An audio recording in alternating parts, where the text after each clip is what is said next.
What's up YouTube, BreederMac here, bringing you guys another Pokemon ORAS Wi-Fi battle. Before we get into today's battle, if you guys could please Mac attack the hell out the like button, that would be greatly appreciated. Today, as you can see, we actually have our first ever double battle. It actually is my first ever double battle. I don't, apart from obviously the in-game ones, but I don't really do Wi-Fi double battles or multi-battles. So a subscriber of mine wanted to battle me for doubles, so I figured whatever, it's fine, I could try it out. There's no harm in trying something new. So anyways, I decided to do a double battle against obviously a subscriber, DarrenWilson. And as you see, you could only see the 4 Pokemon that each of us brought in this particular battle, but apart on DarrenWilson's, he's got the Kangaskhan, the Garchomp, Greninja, Azumarill, Aegislash, and the Talonflame. And you see I've got, my team was actually Zapdos, Sleeveon, Garchomp, Salamence, actually the Megamance, Talonflame, and Rotom Wash. I know right away that looking at his team is that my Zapdos is Scarfed, so it's probably going to outspeed everything except for maybe the priority from the Azumarill or the, what's that stupid thing, or obviously the Shadow Sneak from the Aegislash, or the Sucker Punch / Fake Out from the Kangaskhan.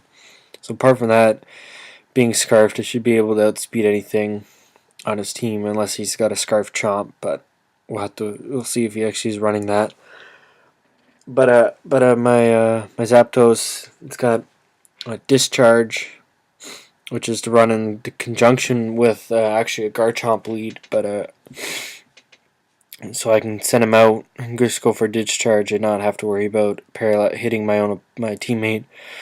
I got the Thunderbolt, HP Ice, and Heat Wave. So looking at his team, the only thing I don't hit for super effective damage is the Kangaskhan. So I knew right away that Zapdos, especially being Scarfed, was probably going to could probably almost one-hit OHKO pretty much anything on his team.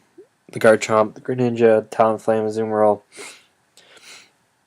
or the Aegislash, provided he lives a Brave Bird or Rock Slide from the Garchomp. Should be able to live another Aqua Jet. But also looking at his team, I know Sleeveon, apart from probably the rare Poison Jab Garchomp, he should be able to handle pretty much anything on his team. The Aegislash might seem like a problem, but he's HP Fire, Quiet Nature with Specs. So I'm pretty sure with a combination of my Zapdos and my Sleeveon, I should be able to take out the Aegislash if he so chooses to lead off with him, but obviously this battle he doesn't. So I figure those two are my best bets.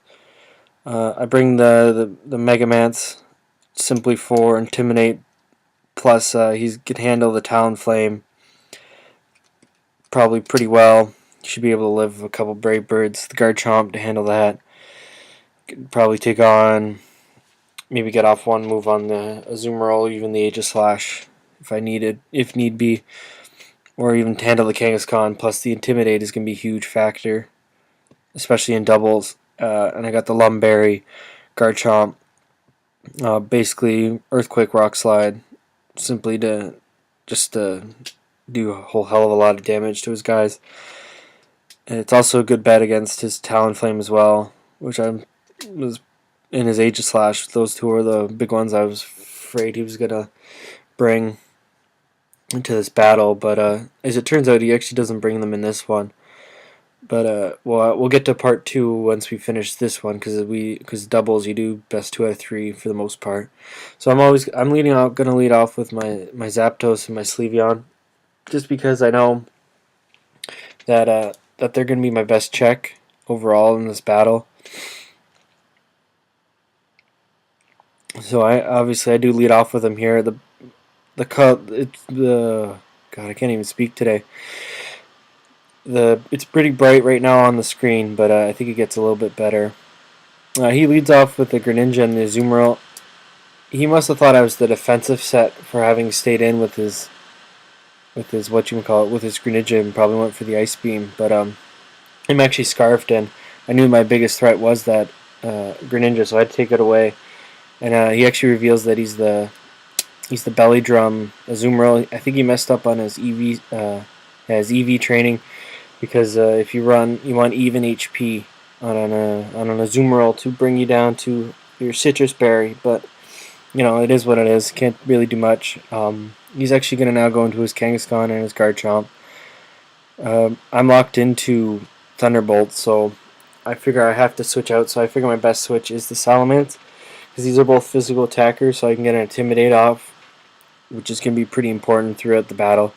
Obviously, anybody who brings a Kangaskhan, it's going to be Mega, so he obviously went for the fake out on my Sleeveon, knowing that Choice Specs Hyper Voice is going to finish off his Garchomp, and he wanted to get off one clean Rock Slide and take out my my Zapdos, but he actually I actually predict that and switch out, knowing that being locked into Thunderbolt is not the greatest thing. He's going to go for Sucker Punch here. He knows that my Salamence is the biggest threat on this field to his entire team, because he can't really do much to it. He actually goes now for the Rock Slide. He misses on my Sleeveon, which probably isn't that big of a deal, I don't think, in the end. But that crit actually, I think, mattered in the long term, because I think I could have lived that Rock Slide, but it is what it is. I'm just going for Hyper Voice at this point, because it's basically going to hit everything, and it obviously OHKOs the Garchomp, so he's only left right now to his Kangaskhan. So I go back into my Zapdos, because it's scarfed. I don't think he could take. He knew he couldn't take out both the Zapdos and the Sleeveon, so I'm able to just go for a Thunderbolt and take him out. So that's game one down, and it's one victory for me. So I'll be back in a minute with the other battle, guys. So we're back here with the second battle here. As you see, I switched up. We actually both switched up our team with I think I only swapped out my Sleeveon. I decided I'd go with my Talonflame and my Garchomp, simply because I figured he knew my Zapdos would be scarfed. It had to be scarfed to outspeed his Greninja. I'm pretty sure he was probably timid, but I knew he wouldn't bring his Greninja or his Azumarill, at least not lead off with both of them. So I knew my Zapdos probably wasn't going to be on a big lead, but I knew that overall it hit pretty much everybody on his team, like I said, super effective. So that's why, as you see, I'm bringing him in the back. So that's why he's in the back. I bring my Talonflame because I've never actually used a Talonflame in battle, in a competitive battle, so I figured why not.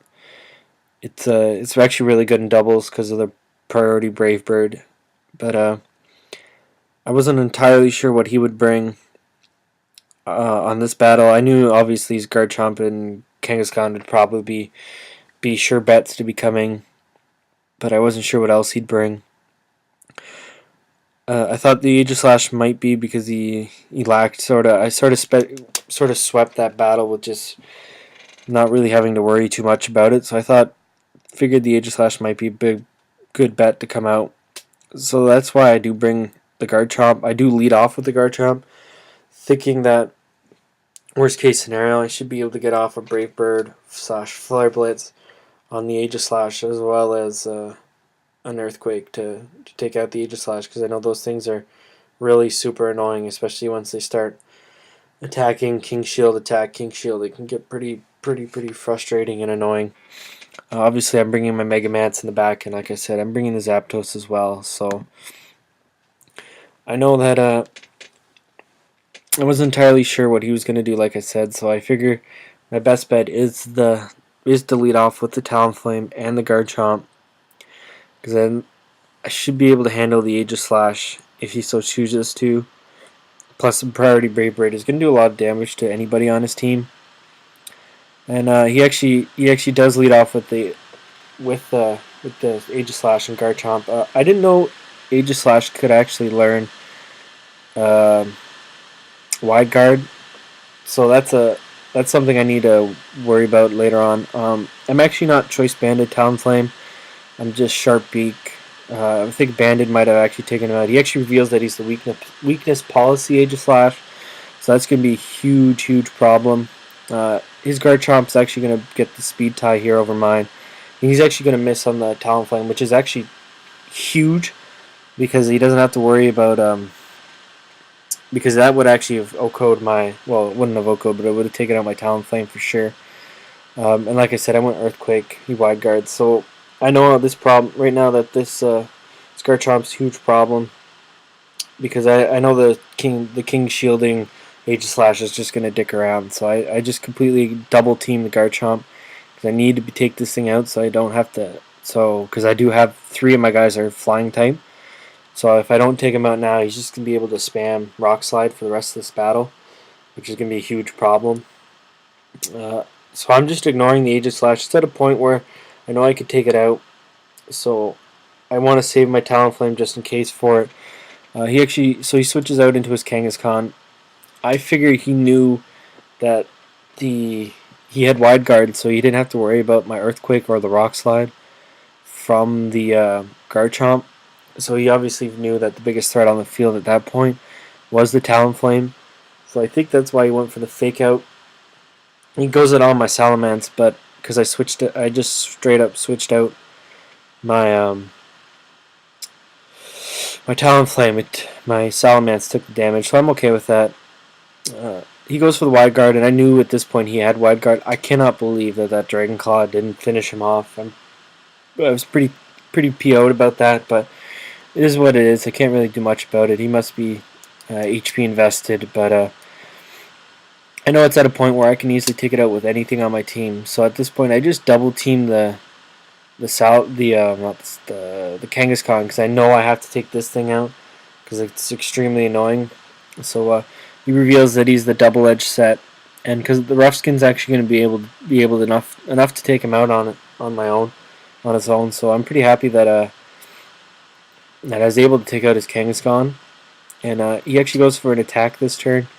So he goes for the Shadow Ball on my Garchomp. I'm surprised he didn't go for my Salamence, but it is what it is. I'm okay with that because I can easily just switch out into my own Talonflame, depending on what he has, and I could Brave Bird or Flare Blitz the hell out of whatever. And he actually shows that he brought his own Talonflame. I knew he was going to King Shield at this point, so I didn't even bother attacking. He could have King Shield, Wide Guard, whatever, but I knew he wasn't gonna be attacking this turn, so I just straight up double the his own Talonflame, and I just go for the Brave Bird. I don't know. I guess I must have won the speed tie there because I went first. So I'm actually pretty happy about that. I don't know who he initially Brave Bird. He might have gone after my own Talonflame, but I think this Dragon Claw would have taken him out anyways, to be honest. So I don't think it mattered a whole heck of a lot. But as you see now, at this point, I'm down to my last Zapdos and Salamence. So I just straight up Thunderbolt. I think I Thunderbolt Dragon Clawed, but I knew I didn't have to worry about this Aegislash anymore because it couldn't afford to go for the double King Shield. But so that's GG to DarrenWilson. I hope you guys do like the battle. I might try to do more double battles not in the future, but. I'm just trying to get back. I just don't want you guys to see a black screen here. I will try to get to more double battles eventually.